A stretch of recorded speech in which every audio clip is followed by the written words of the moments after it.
Tu és minha canção e eu te louvarei e eu te adorarei.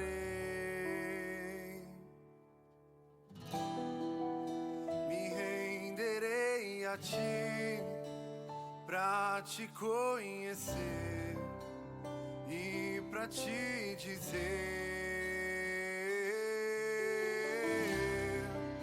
te amo, Jesus, te adoro, meu Pai.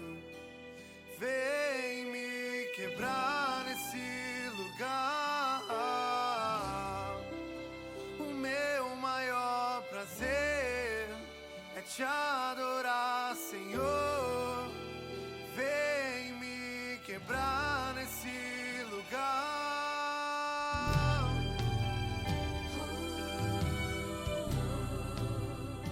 Quem está...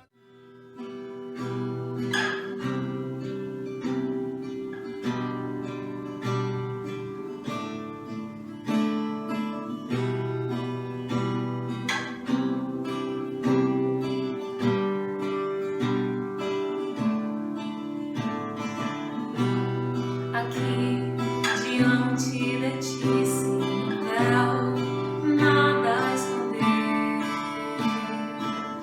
fascinado pela beleza em ti, nada a temer. Não há nada mais belo para olhar. Não há nada mais belo para olhar.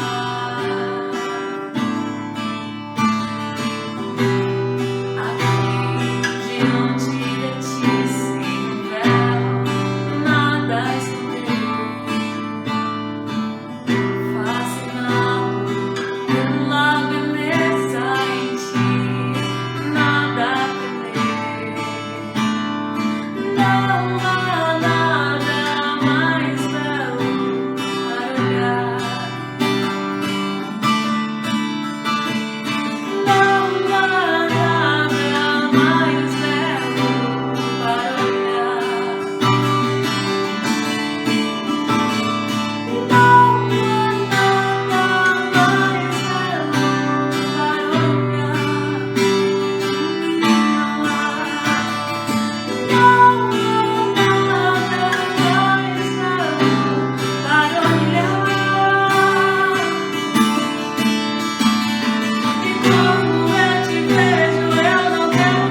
igreja, que alegria a gente estar junto para mais uma aula do nosso seminário. Hoje nós vamos ter uma aula muito especial ministrada pelo apóstolo Cristiano Miranda. O Cristiano Miranda é um líder do Ministério Sonhos de Deus, lá de Taubaté. É um ministério que tem abençoado muito a região do Vale do Paraíba e tem sido uma bênção para líderes e pastores de todo o Brasil e até de fora do Brasil. Nós vamos ser ministrados por ele nas próximas 3 aulas, a começar dessa semana, concluindo na semana que vem, do assunto de teologia contemporânea. É um assunto extremamente necessário para os nossos dias, fazendo uma reflexão sobre o assunto da teologia e a realidade do nosso tempo presente, que com certeza vai abençoar muito e muito a sua vida. Para esse conjunto de 3 aulas, cada aluno vai precisar fazer um trabalho, um pequeno trabalho que eu acredito que vai abençoar muito a sua vida, que é fazer um resumo dessas nossas 3 aulas. Esse resumo vai ser direcionado aos nossos mentores, então cada aluno, por favor, ao final desse módulo na semana que vem, pode enviar esse resumo para cada um dos seus mentores. Queria agradecer muito ao apóstolo Cristiano Miranda por nos abençoar nessa aula e desejar para você uma excelente matéria, um excelente módulo de aulas. Deus abençoe você em nome de Jesus. Olá, meus queridos irmãos, amigos da Igreja Cristã do Morumbi. Aqui é o apóstolo Cristiano Miranda e vou ter o prazer de estar com vocês nas próximas horas para falarmos um pouco de uma matéria, Teologia Contemporânea, que foi me solicitado pelo pastor Chori. Gostaria de mandar um abraço ao pastor Chori e todos os irmãos da Igreja Cristã do Morumbi e também demais amigos e irmãos que possam vir assistir essa aula posteriormente. Bom, eu vou procurar fazer o acompanhamento com vocês aqui através desse recurso de vídeo. Vocês vão poder ver todo o esboço dessa aula, para que vocês possam acompanhar de uma forma mais dinâmica. E eu vou disponibilizar esse recurso em arquivo PDF para todos vocês ao final das aulas, ok? Então, vocês podem tomar suas notas, mas lembrando que todo esse conteúdo vai ser disponibilizado para vocês em formato de arquivo em PDF, tá bom? Então, como introdução, é importante a gente primeiro compreender que a teologia contemporânea é impossível alguém se dizer especializado em teologia contemporânea, porque ela abraça, ela alcança diversas vertentes, na verdade, da teologia nos últimos séculos, É a produção teológica contemporânea, num período que compreende o final do século XVIII até os dias atuais. Então, todos os movimentos que aconteceram ao longo desses anos e todas as intercorrências são estudadas pela teologia contemporânea. O que nós temos hoje em dia são pessoas que se especializaram em alguns temas, em alguns aspectos, em algumas derivações daquilo que aconteceu na teologia nos últimos anos.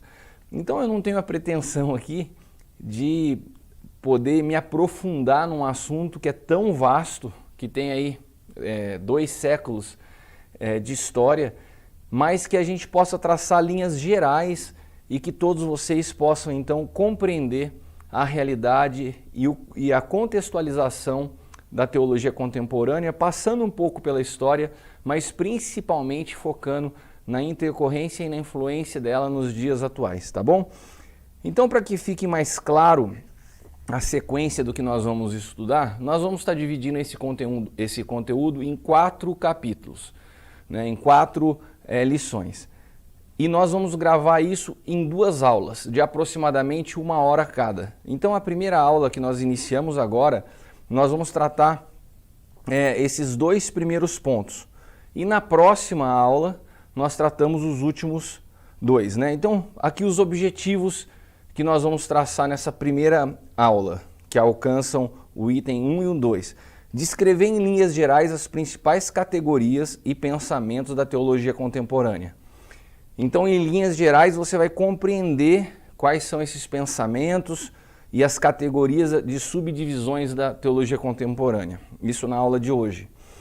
Também ainda na aula de hoje, conhecer em linhas gerais os fatos históricos que contribuíram para o desenvolvimento da teologia contemporânea. Então essa é a primeira aula, nós vamos ter esse objetivo, tá bom? Na sequência, na próxima aula, nós vamos falar sobre os aspectos práticos da teologia contemporânea no evangelho que vivemos hoje.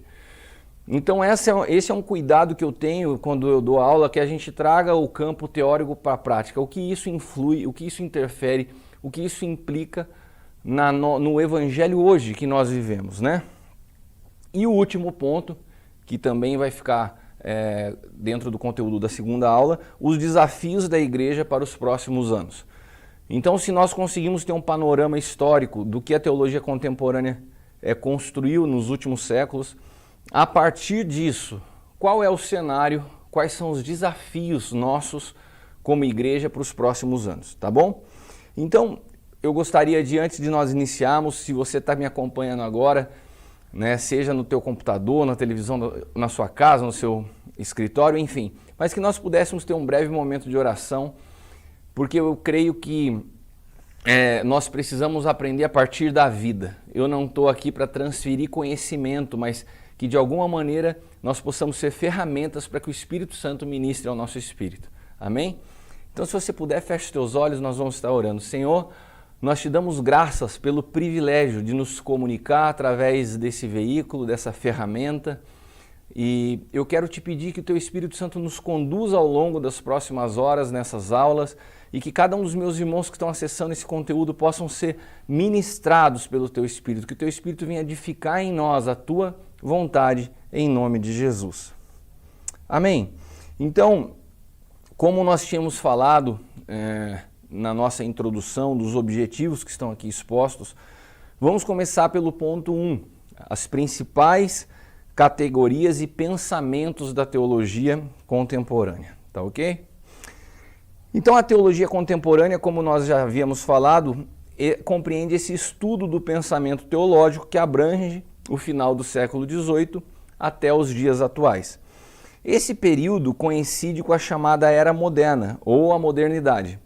Por isso a teologia contemporânea também é chamada por alguns autores de teologia da modernidade, né? E na história do pensamento, esse período também é conhecido como Iluminismo.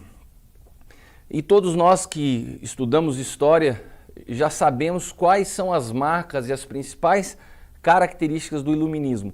O que acontece no Iluminismo não é diferente também do que acontece como consequência na teologia contemporânea, porque ela reflete o pensamento da época, né?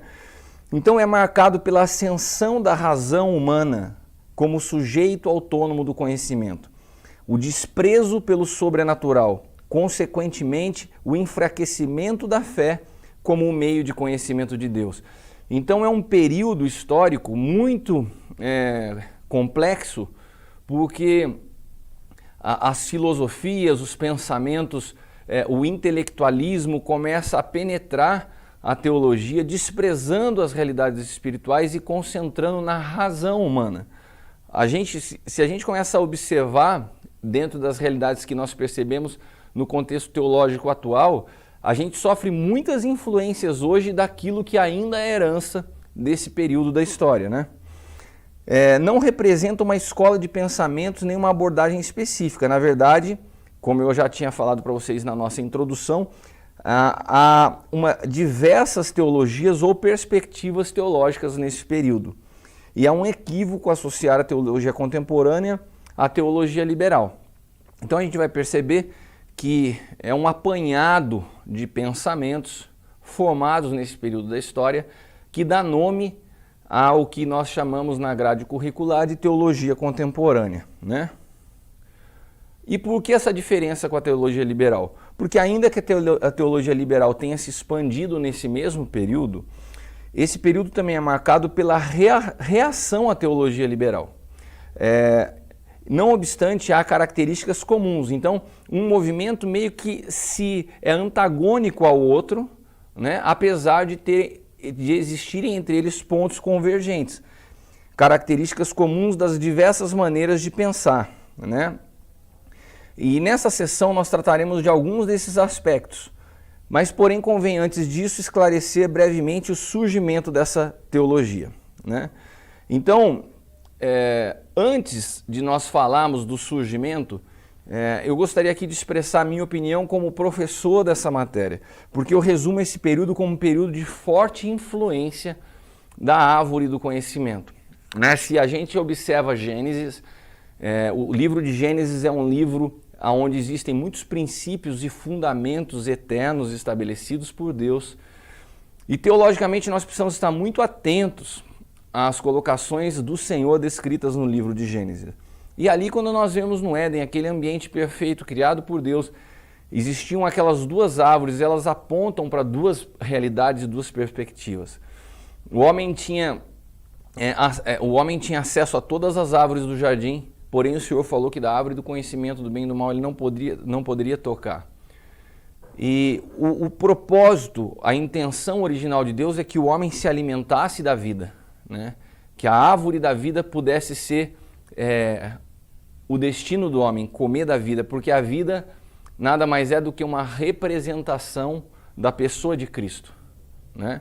Quando a gente vê na ceia a expressão, aquele que comer do meu corpo e beber do meu sangue, né? Jesus está falando daquilo que foi planejado por Deus desde Gênesis, que o homem se alimentasse de Cristo, que é a própria vida.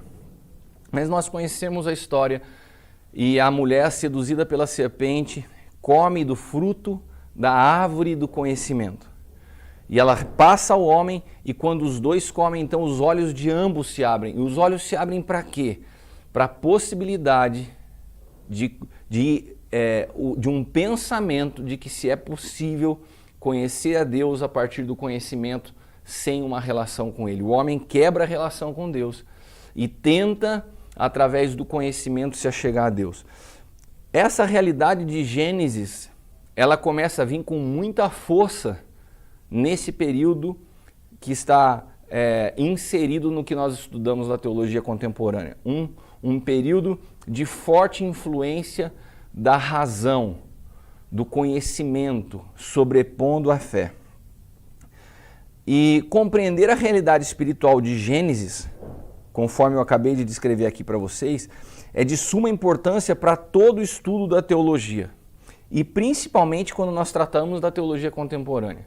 Então esse fundamento, ele é tão importante, e nós não teríamos tempo para nos aprofundar nessa realidade do que é o simbolismo da árvore do conhecimento, a árvore da vida, que para facilitar os nossos estudos e otimizar a nossa carga horária, eu vou estar disponibilizando para vocês, juntamente com todo o esboço da aula, um e-book bem simples, é um e-book da minha autoria e de fácil leitura, mas tem um conteúdo específico que trata das definições da verdade e da mentira. O que é verdade, o que é mentira, baseados, fundamentados no conceito da árvore do conhecimento e na árvore da vida, né?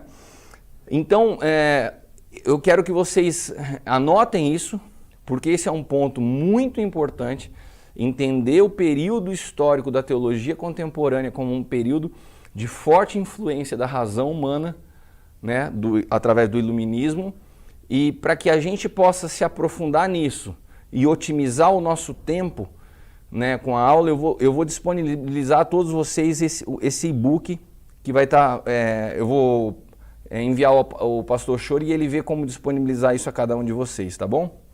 Lembrando, né, eu coloquei aqui no rodapé as nossas redes sociais, se vocês quiserem acompanhar uma série de conteúdos e materiais que nós estamos desenvolvendo, a Cristiano Miranda AP, Facebook, Instagram, tem o canal do YouTube, Twitter, você pode estar acessando bastante material lá, tá bom? Então vamos agora, como eu tinha falado, entender um pouquinho do surgimento da teologia contemporânea. De acordo com Alistair McCreed, até os anos 1700 da era cristã, a teologia cristã era essencialmente um fenômeno europeu ocidental. É evidente, né? O evangelho era uma realidade da Europa, né? A América não tinha nenhuma expressão dentro do que diz respeito à formação de conteúdo teológico. Então, a partir de então, a teologia se torna um fenômeno global. Se deve, em grande parte, isso à colonização dos Estados Unidos. A partir desse momento, então, também começa-se produção de conteúdo teológico, uma expressão do movimento cristão, surgindo a partir da América, né? Conforme está descrito aqui no nosso texto. E a expansão da igreja para outros continentes, particularmente Oceania, Ásia e África. E depois, posteriormente, a América Latina, e ao estabelecimento de seminários e escolas teológicas. Com o fortalecimento da igreja e das suas escolas teológicas, começam a surgir as teologias locais. Então, você começa a pensar, reflete comigo, durante muito um período da história, a teologia esteve concentrada numa localidade geográfica e cultural restrita. Quando a teologia se expande, né, o estudo teológico se expande para outros continentes, se depara com outras realidades, com outras culturas, começam a surgir movimentos de expressão de conteúdo teológico baseados nessas culturas e nessas localidades. Começa-se a haver, então, uma diversidade de pensamentos teológicos que até então era muito mais restrito em virtude das realidades geográficas, né? Na América Latina, em particular, surgiu no século XX o movimento da teologia da libertação, caracterizado pela ênfase na praxis, né? Isto é, na ação da igreja em favor dos necessitados, da compreensão teológica de uma libertação política. O pensamento e método teológico da teologia contemporânea está então associado a este período histórico e aos seus movimentos filosóficos, sociais, políticos e eclesiásticos. Então, essa breve introdução nos mostra como surge, né, esse período da era cristã, que para fins de pedagógicos de estudos é denominado teologia contemporânea. E esse movimento ele é dividido em várias categorias, né? Se vocês estudarem as diferentes fontes de materiais a respeito de teologia contemporânea, a descrição dessas categorias é diferente de cada uma delas, em nomes e também em quantidade de divisões. Nós vamos pegar aqui as principais categorias tipicamente abordadas pela teologia contemporânea, incluem o fundamentalismo, a neo-ortodoxia, o pentecostalismo, o evangelicalismo, o neoliberalismo, o catolicismo pós-Vaticano II, a teologia ortodoxa oriental do século XX e o movimento carismático. Essas, na minha opinião, dentro dos conteúdos que nós temos hoje disponíveis, são as principais categorias ou subdivisões da teologia contemporânea. Então vocês imaginam a imensidão, o universo de conteúdo que nós estamos falando aqui. Só um deles, se a gente fosse estudar, por exemplo, o movimento do catolicismo pós-Vaticano II, ou a teologia ortodoxa oriental do século XX. Irmãos, é conteúdo que não acaba mais.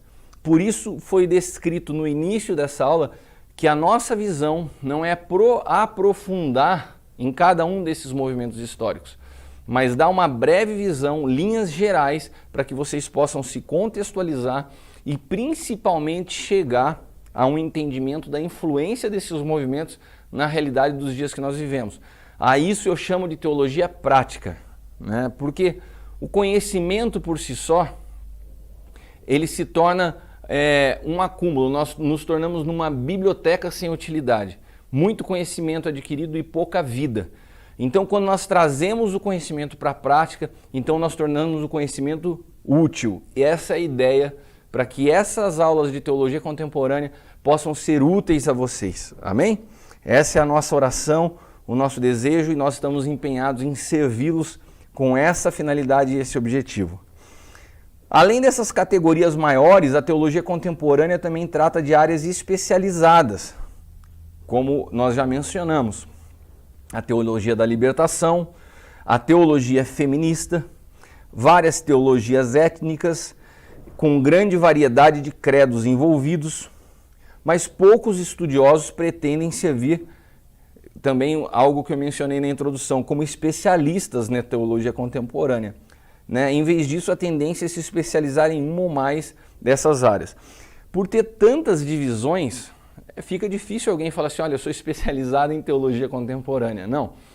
A gente vê pessoas hoje que escrevem e tem muito conteúdo a respeito da teologia da libertação, fala do papel da mulher na sociedade, no cristianismo atual, mas alguém que abrace todos esses assuntos e subdivisões como especialidade, é que nem, eu sou engenheiro civil de formação, né, além de teólogo, E eu me lembro que às vezes a gente estava em obra e ia contratar um funcionário e nós estávamos buscando um encanador. Daí de repente chegava um rapaz para ocupar a vaga e a gente falava assim, você entende de hidráulica? Ele falava assim, eu entendo de hidráulica, entendo de elétrica, entendo de pintura, entendo de alvenaria.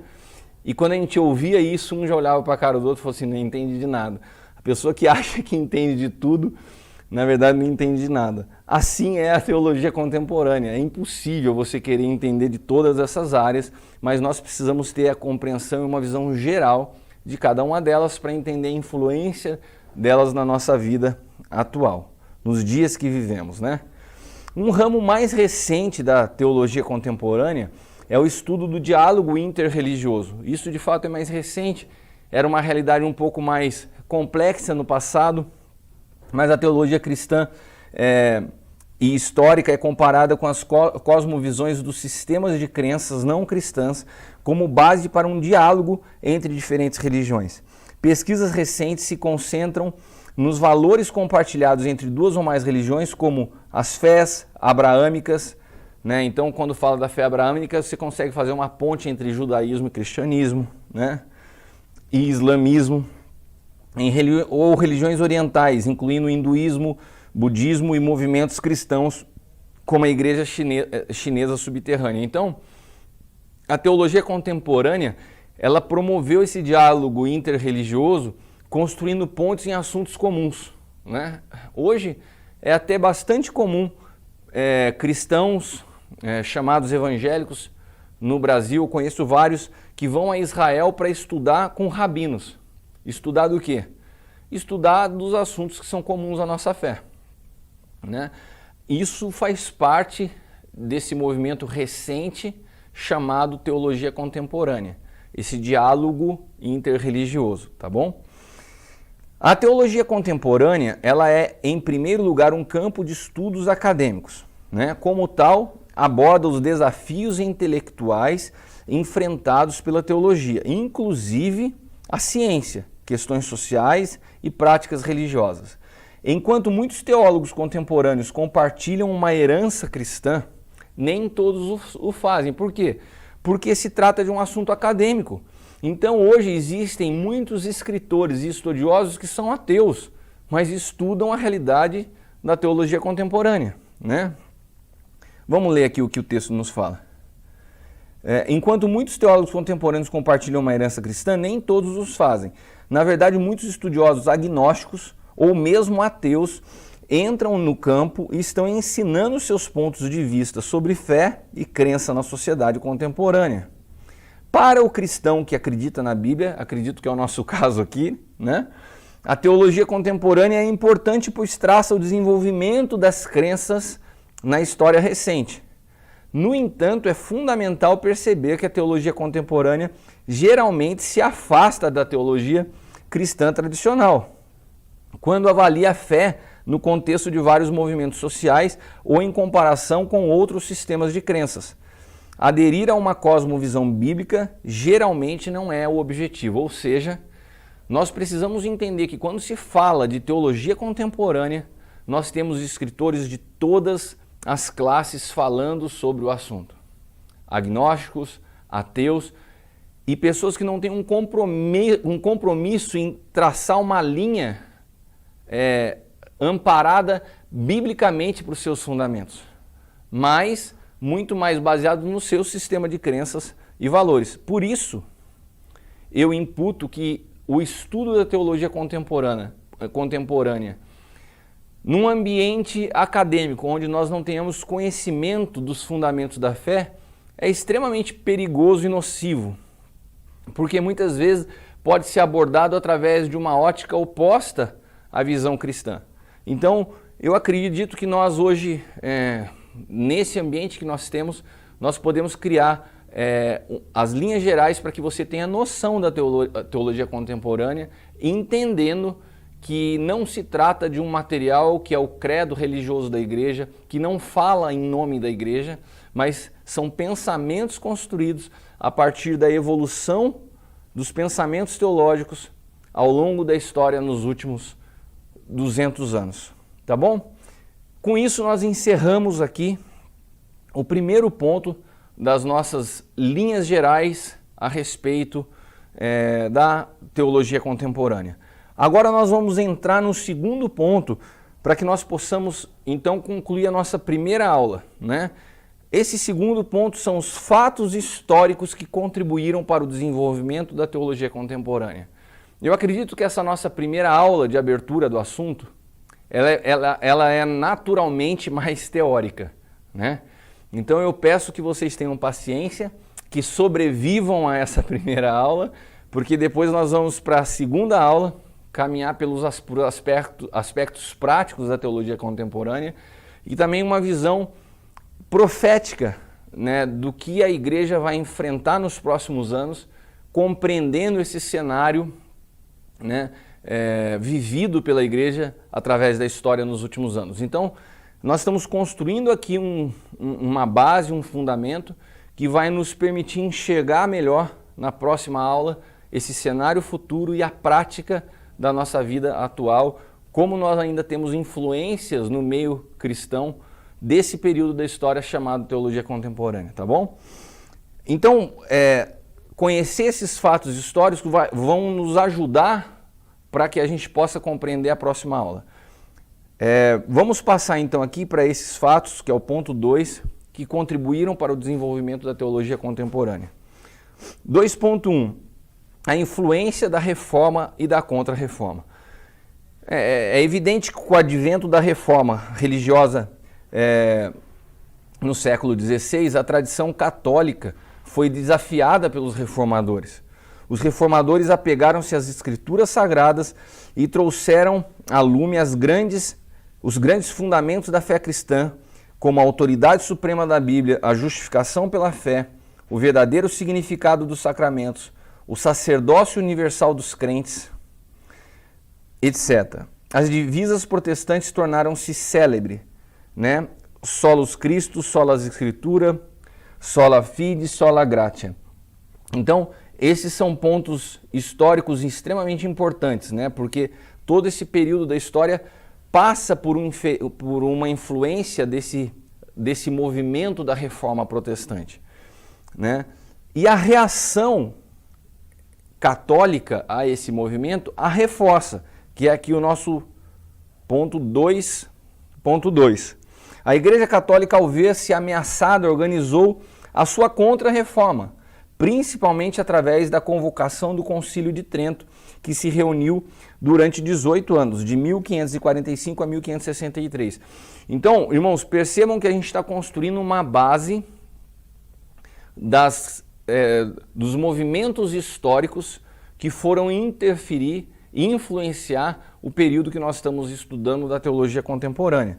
Então aqui, sem dúvida, a reforma teve uma grande interferência e a contra-reforma católica que acontece no Concílio de Trento. E o que acontece nesse concílio? Nesse célebre concílio fica confirmados pela Igreja Católica todos os dogmas anteriormente aceitos.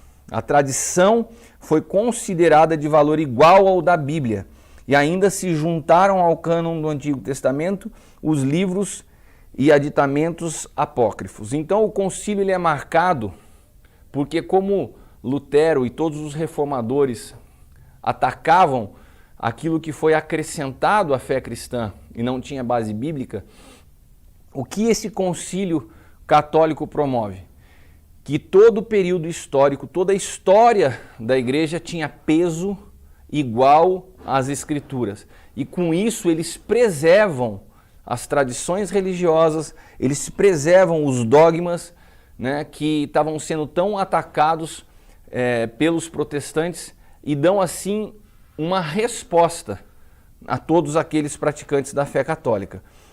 Então esse jogo de forças, né, de um lado a reforma protestante mostrando a incoerência e os pontos contraditórios da fé católica. Daí, de um outro momento, a Igreja Católica responde através desse concílio, firmando na tradição peso igual ao da Bíblia. Então, esse cenário todo, ele cria uma interferência, uma influência histórica na teologia muito forte. Depois nós vamos para o ponto 2.3, outro fator historicamente falando, muito interessante, né? A parte de Galileu e a Inquisição. Galileu foi acusado de perjúrio e heresia pelos clericalistas, né? O grande físico Galileu, nesse período, já tinha 70 anos de idade. E ele foi citado a comparecer perante o tribunal da Inquisição em Roma. Na manhã do dia 22 de junho de 1633, ajoelhado ante seus inimigos, Galileu, para salvar a vida, abjura seus erros e heresias e renega todas as sensacionais descobertas. O decreto do Papa Urbano XIII, né, diante das novas descobertas científicas, foi nos dias de Galileu, quando mais se degladiavam teólogos que pretendiam ser cientistas e cientistas que pretendiam ser teólogos, ou seja, a ciência interferia no pensamento teológico e o pensamento teológico interferia na ciência, havia um conflito e Galileu estava no meio desse conflito. Olha que momento da história muito interessante, né? E você percebe como esse momento da história tem desdobramentos em discursos ideológicos até nos dias que nós estamos vivendo, né? E começa essa crise ciência e fé nesse momento da história. Foi nos dias de Galileu quando mais... aqui eu já li, né? E olha que interessante o decreto do Papa Urbano XIII a respeito dessa situação de Galileu. Esse decreto ficou muito conhecido historicamente. Em nome e pela autoridade de Jesus Cristo, cuja plenitude reside em seu vigário, o Papa, declaramos que a afirmação de que a Terra não é o centro do mundo e de que ela se desloca com o movimento diurno é coisa absurda, filosoficamente falsa e errônea quanto à fé. Então esse é um momento histórico onde o Papa afirma que um fundamento científico é completamente equivocado, né? E um absurdo o que é colocado aqui, mas a gente vê essa interferência nesse período da história da religião e da teologia com a ciência, né? Se degladiando. Então a gente constata uma clara incapacidade dessa teologia católica de então acompanhar o interesse e a diligência de explicar de forma tangível com a teologia de inúmeros avanços científicos que estavam acontecendo naquele período. E isso serve inclusive de lição para nós hoje. Se nós não soubermos entender que a palavra de Deus é imutável, mas que as realidades que nós vivemos, culturais e as evoluções científicas requerem de nós uma atualização da nossa compreensão de como igreja devemos nos mover nos dias atuais, isso nos faz muitas vezes cometer os mesmos equívocos que a teologia católica cometeu nesse período da história. Então, compreender a Bíblia sem remover seus fundamentos eternos, mas entender como nós podemos responder a uma sociedade atual é fundamental, né? E a história nos mostra isso. 2.4. A Bíblia foi a grande vítima de todos os confrontos entre a Igreja e as novas ideias.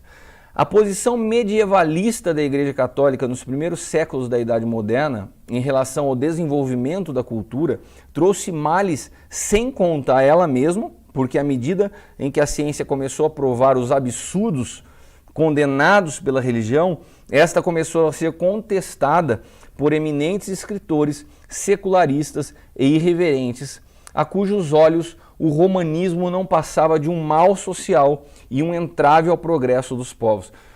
Ou seja, quando começa a ficar claro os equívocos da teologia católica com relação à ciência, ela passa a ser motivo de muito ataque de pensadores, de cientistas, de intelectuais que viam, né, que começavam a minimizar e ironizar a fé cristã através do catolicismo. Não tem muita diferença do que nós vemos nos dias atuais, quando muitas vezes por causa de ideologias políticas nós abraçamos extremos, e quero deixar bem claro que entendo que como igreja tenhamos responsabilidade política sim, mas quando a igreja abraça os extremos, e toma posições que são opostas à fé, é quase como uma inquisição moderna, onde julgamos a tudo e a todos, não a partir de uma compreensão do momento histórico e da pessoa de Cristo, mas de, muitas vezes, uma falta de compreensão do que é a manifestação dos filhos de Deus que a criação anseia com tanta expectativa. É isso que a criação anseia, a manifestação dos filhos. E o que nós trazemos como resposta a isso? Isso fica para vocês como uma reflexão. O 2.5, a atuação nociva do liberalismo teológico neste período. O que o liberalismo teológico não é? O liberalismo teológico não é uma religião ou uma organização ideológica possuidora de templos, funcionários ou sociedades. Então, o que é o liberalismo? Ele é simplesmente uma tendência de ajustar o cristianismo aos conceitos da alta crítica da Bíblia, da ciência e das filosofias modernas. Esta tendência apresenta-se hoje sob diversos outros títulos, como modernismo, racionalismo e nova teologia. Então esse liberalismo é diferente do que eu estou falando de você compreender a realidade bíblica e você ter a mente de Cristo para contextualizar a vida do Espírito para os dias que vivemos. Isso é uma coisa. O liberalismo é outra coisa. É a adaptação da palavra, é a adaptação da fé à ciência, filosofias modernas e pensamentos que vão contra a palavra. Então o liberalismo era um movimento bastante nocivo à fé cristã. E o que é a alta crítica que nós mencionamos? Em exegese, a alta crítica é o nome dado aos estudos críticos da Bíblia. Sua abordagem trata a Bíblia como literatura, utilizando-se do aparato crítico normalmente aplicado a textos literários semelhantes, ou seja, se analisa a Bíblia como um livro qualquer. Caracteriza-se, de forma geral, por não partir do dogma da inerrância bíblia para efetuar suas análises. Em contraste com a baixa crítica, seu foco está no estudo dos autores dos textos bíblicos, seu processo de formação editorial, sua transmissão histórica e o contexto de formação denominado Season Levin. Irmãos, a alta crítica, ela também marca um momento histórico porque ela começa a produzir uma disruptura naquilo que se tinha com relação à Bíblia como um livro sagrado. Ela começa a ser tratada como um livro normal e ela começa a ser criticada porque haviam contradições que, segundo esses críticos se pautavam, haviam contradições científicas, haviam contradições históricas, haviam contradições, mas isso tudo na base de uma percepção de analistas que observavam a Bíblia. A Bíblia não é um livro científico, apesar de tratar com precisão alguns assuntos de ciência. A Bíblia não é um livro de história nem de geografia, apesar de ser estudado por historicistas e inclusive na própria geografia com muita precisão. Mas a Bíblia é um livro que tem uma construção espiritual, utilizando histórias reais para exemplificar a construção de um pensamento de cujo único autor é o Senhor. Se nós não entendemos a Bíblia com essa realidade, você consegue encontrar incoerências, porque essa é a base do que muitas pessoas têm feito hoje quando, por exemplo, colocam no mesmo patamar e falam o seguinte discurso. Isso tem sido muito utilizado como estratégia para atingir os nossos jovens e adolescentes.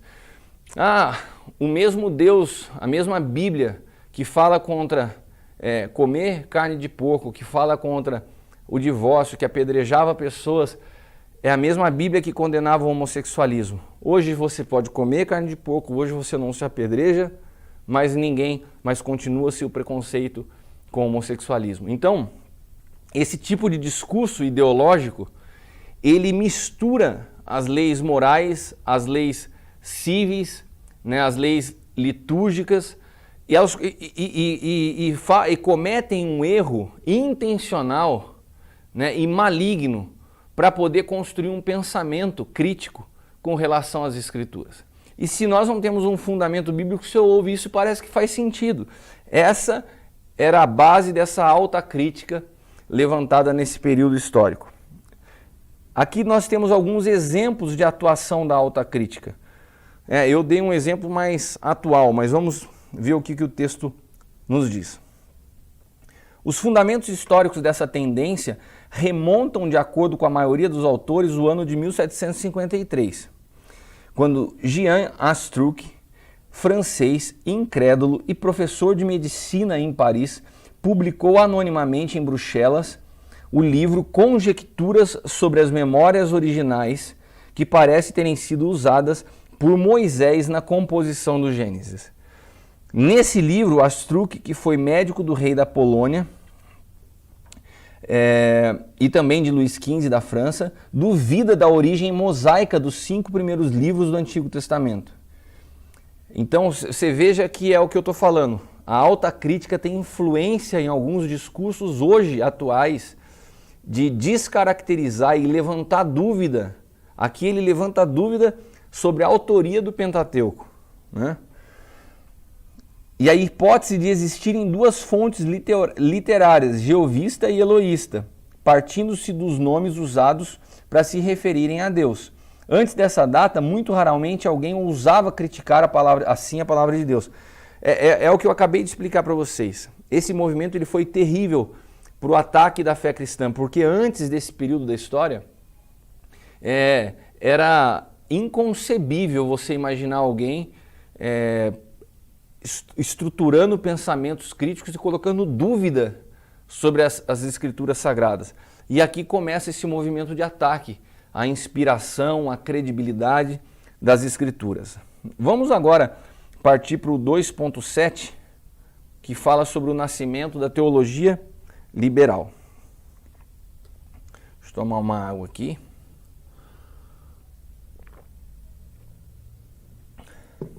Como eu falei para vocês, essa nossa primeira aula, ela trata aspectos mais teóricos, mais históricos, mais importantes para construir a base do que nós vamos ver na próxima aula, tá bom? O nascimento da teologia liberal. Do emaranhado dessas teorias, nasceu o movimento liberalista, hoje presente nas artes, na música, nos costumes sociais e, como vimos, na própria teologia. É ele o principal responsável pelo relaxamento dos padrões éticos. Olha onde começa o relaxamento dos padrões éticos. Em virtude da sua atitude irreverente em relação à divindade, né, das dúvidas acerca da inspiração das Escrituras que lança nos corações. Então o nascimento da teologia liberal, ele vem depois desse ataque que nós lemos aqui da alta crítica. Depois da atuação da alta crítica, se tem origem ao movimento da teologia liberal que vem ironizando a Deus, que vem gerando dúvidas sobre a inspiração das Escrituras, e sem a poderosa influência moralizadora da palavra de Deus, os homens se embrutecem, como descreve o apóstolo Paulo no capítulo 2 da sua carta aos Romanos. E em 1780, o hebraísta alemão, não vou arriscar ler o nome dele, aceitou a hipótese de Astruc e afirmou que os referidos documentos tinham características, estilos e expressões distintas uns do outro, né? Então eles julgaram ter descoberto dentro desse documento eloísta de Gênesis diversas características do estilo e expressão, e por isso foi considerado o descobridor do segundo documento eloísta. Na Escócia, o padre católico romano Alexander Gadas anunciou ter encontrado no Pentateuco diversos documentos, né? Então aqui a gente consegue ter um pano de fundo do que foi esse movimento, o nascimento da teologia liberal, tá? Um movimento histórico importante de que nós venhamos a nos lembrar, porque aqui começa se relativar a inspiração bíblica, diminuir, ironizar a figura da divindade, né, da pessoa de um Deus, um pensamento conduzindo todos os escritores da Bíblia, começa aqui. Daí então, nós vemos que Karl Barth traz um outro movimento, que me parece ser um movimento pendular, né? De um momento você vai para no momento histórico você vai para um extremo de ataque à fé cristã, de repente vem alguém trazendo de novo a teologia para a cristologia, uma teologia cristocêntrica, colocando o Cristo como centro de tudo, e um novo ortodoxismo, né? Essa teologia comumente conhecida como barthianismo, né? Porque foi conduzida com muito afinco por Karl Barth, por ter como seu principal autor Karl Barth, considerado o maior teólogo do século XX, e este sistema possui ainda vários outros nomes, né? Pode ser chamado de teologia dogmática, teologia da crise, neo-ortodoxia, teologia transcendental, modernismo negativista, teologia de Lund. Todos esses nomes se referem a essa resposta que nasce a partir de Karl Barth e outros autores a esse movimento da teologia liberal, né? Não se pode deixar de reconhecer que, sob vários aspectos, a teologia de Barth foi um retorno, embora aparentemente as várias doutrinas bíblicas desprezadas pelo liberalismo, como eu falei. Então Barth parece que promove um retorno, um contraponto ao liberalismo, né? Como a Trindade, o nascimento virginal de Cristo. Olha os pontos que os liberais tinham tocado, né? Pontos cruciais da fé cristã. E Barth volta a defender esses pontos. As duas naturezas de Cristo unidas numa só pessoa, conforme aceito pelo Concílio de Calcedônia e pela Reforma Protestante, a salvação pela graça, a justificação unicamente pela fé, e em virtude desses pontos de vista foi o barthianismo chamado também de neomodernismo ou neo-ortodoxia. Observamos que na teologia de Karl Barth procurou preservar a cristologia, conforme eu também havia falado a vocês. Mas a teologia de Barth possui algumas falhas que são bastante sérias. Barth afirmava que a Bíblia não é a palavra de Deus, mas apenas a contém, que parece ser um detalhe, mas dá margem para muitas heresias. E por isso pode ser a Bíblia criticada à vontade, né? Estabelece um falso contraste entre a autoridade espiritual da igreja, por ele aceita, e a sua autoridade legal, que ele rejeita. Assim deixou a porta aberta à discussão acerca de doutrinas. Segundo esta teologia transcendental, o mundo está cheio de contradições, inclusive na religião. Por isso, os seguidores desta escola admitem sistemas que se excluem mutuamente. Então, Barth ele foi muito preciso na defesa de alguns pontos, mas deixou algumas contradições perigosas em aberto nesse momento da história, como resposta ao liberalismo. Agora a gente começa nessa construção histórica de um movimento meio que puxa o outro, a gente vai chegando... você percebeu, eu fiz questão de mencionar para vocês, que vários desses movimentos, apesar de serem seculares, eles têm influência que reverberam na realidade da nossa fé até os dias atuais. Mas agora nós vamos começar a ver alguns deles que parece que já estão bastante próximos da nossa realidade. O fundamentalismo e a teologia da prosperidade. Quem nunca ouviu alguém ministrando e falou assim, esse pregador ele está fazendo uso da teologia da prosperidade? Isso chegou aos nossos dias, né? E a teologia da prosperidade não começou aqui no Brasil nem agora, né? Ela pode ser considerada um desdobramento do fundamentalismo norte-americano, né? Então vem lá de trás, que após a crise de 29 reorienta sua ética em favor de uma maior participação na esfera pública, devido, em boa medida, ao aumento de seus contingentes e, por via de consequência, de seu peso eleitoral, para orientar suas práticas sobre a égide da Guerra Fria. Desenvolve inicialmente a doutrina do milenarismo, calcada na perspectiva escatológica. Nós não vamos ter tempo para entrar nesse aspecto da escatologia, mas a escatologia, em todos esses movimentos, ela sempre foi um estudo da teologia que, através do controle e do medo, conseguia interferir no pensamento cristão. Então, se você observar ao longo da história, né, a escatologia sempre foi utilizada como uma ferramenta de imposição de medo, né? Há quantos séculos se fala que Jesus está à porta? Há quantos séculos se fala que Jesus está voltando?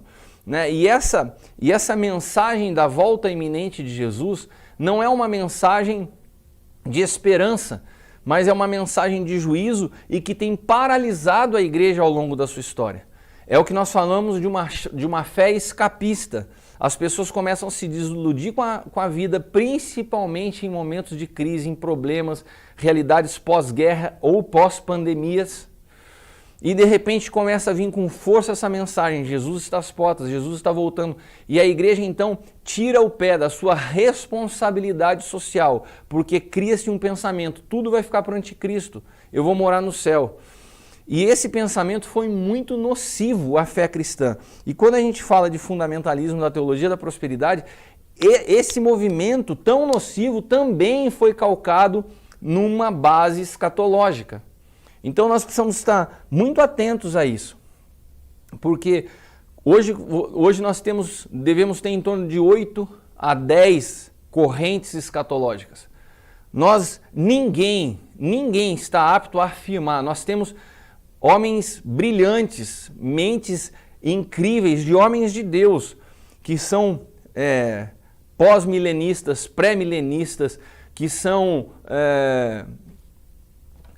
muitas vezes amilenistas, né? E a gente percebe que todos esses pensamentos, eles só não podem produzir em nós uma visão escapista ou uma visão de uma construção histórica que o mundo está se acabando e tudo vai ficar pior, porque Deus estabeleceu a terra para o governo da igreja. E a igreja, ela tem uma responsabilidade de produzir transformação. Nós precisamos permitir que essa fé apostólica nos envolva, nos abrace, nos tire de uma visão para dentro e promova uma mudança externa. Para isso, quando eu falo sobre escatologia, e eu dou uma aula sobre escatologia onde eu explico todas as correntes e falo assim, e me perguntam: qual a tua visão, pastor? Né? Você é preterista? Você é preterista parcial? Você é milenista? Eu falo assim: olha, não importa você afirmar um ponto de vista escatológico. O que importa é que nós entendamos o seguinte: vamos imaginar que na minha convicção eu esteja errado e que Jesus esteja voltando amanhã, ou esteja voltando hoje. Amém. Amém. Eu estaria pronto para esse momento hoje. Vamos imaginar que Jesus não esteja voltando hoje, mas esteja voltando daqui a 100 anos. Amém. Tenho planos, alegria e esperança de servir a Ele e a sua igreja, e tenho projetos para 100 anos. O que nós não podemos, eu creio que você está me entendendo, o que nós não podemos é permitir que seja roubado de nós a esperança e a nossa visão de futuro por causa de uma linha teológica que ninguém pode afirmar se é certa ou se é errada, diante de tantas e diferentes vertentes que nós possuímos hoje na teologia no que diz respeito à escatologia. Mas eu entrei nesse ponto porque quando a gente fala de fundamentalismo e teologia da prosperidade, esse movimento nasce utilizando da escatologia como ferramenta, né, para impor um pensamento. Então a gente tem que tomar muito cuidado com isso, né? Foi desenvolvida de duas maneiras. A primeira, compreendida como pós-milenista, consiste na crença de que se os fiéis adotarem uma ética solidária durante 1000 anos, Jesus voltará para julgá-los e premiá-los. Olha como nasce as raízes da teologia da prosperidade. Daí a sua ênfase na ajuda mútua, na devoção, na filantropia. E esta convicção compartilham os assim chamados evangelicais, como Billy Graham, Jimmy Carter, entre outros. Essa compreensão foi pouco a pouco sendo considerada utópica, onde uma segunda corrente interpretativa, a do pré-milenarismo ou pré-milenismo, né, se opunha a isso. Nessa versão, não cabe aos crentes tentar melhorar a situação do mundo, pois a decadência faz parte dos planos de Deus. E aqui que as correntes começam a ficar perigosas, né? Deixa tudo acabar. A decadência faz parte dos planos de Deus, né? Mas enfim, a minha ideia é passar para vocês o panorama de tudo que foi construído historicamente, analisado pela teologia contemporânea, para que vocês possam ter linhas gerais de como nasceu, os movimentos históricos que influenciaram, e a gente possa ter uma condição de avaliar e de analisar as consequências disso hoje e como nós podemos, como igreja, enfrentar os desafios dos próximos anos. Mas concluindo esse pensamento, que daí depois a gente já vai para a próxima aula, possuía um forte cunho de autoajuda, valorização do indivíduo, agregando crenças sobre cura, prosperidade, poder da fé através da confissão da palavra, em voz alta, no nome de Jesus, para recebimento das bênçãos almejadas por meio da confissão positiva. O cristão compreende que tem direito a tudo de bom e de melhor que a vida pode oferecer. Saúde perfeita, riqueza material, poder para subjugar Satanás, uma vida plena de felicidade sem problemas.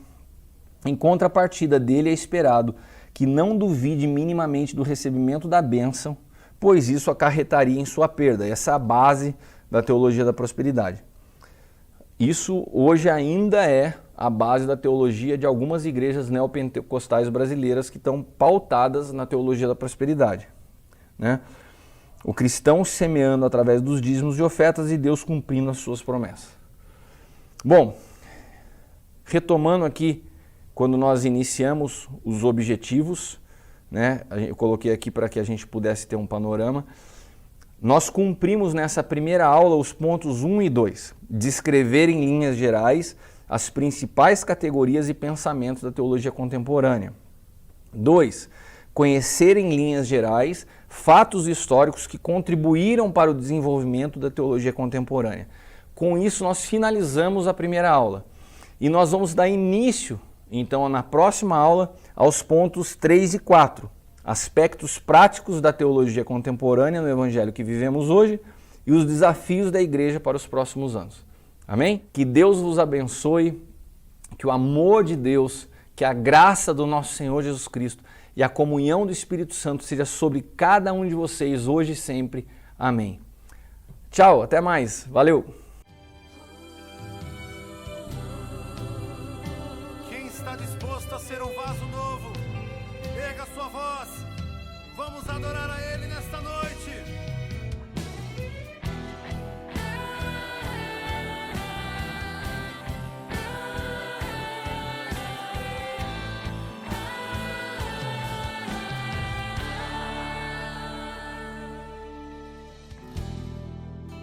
Tu és minha canção e eu te louvarei e eu te adorarei.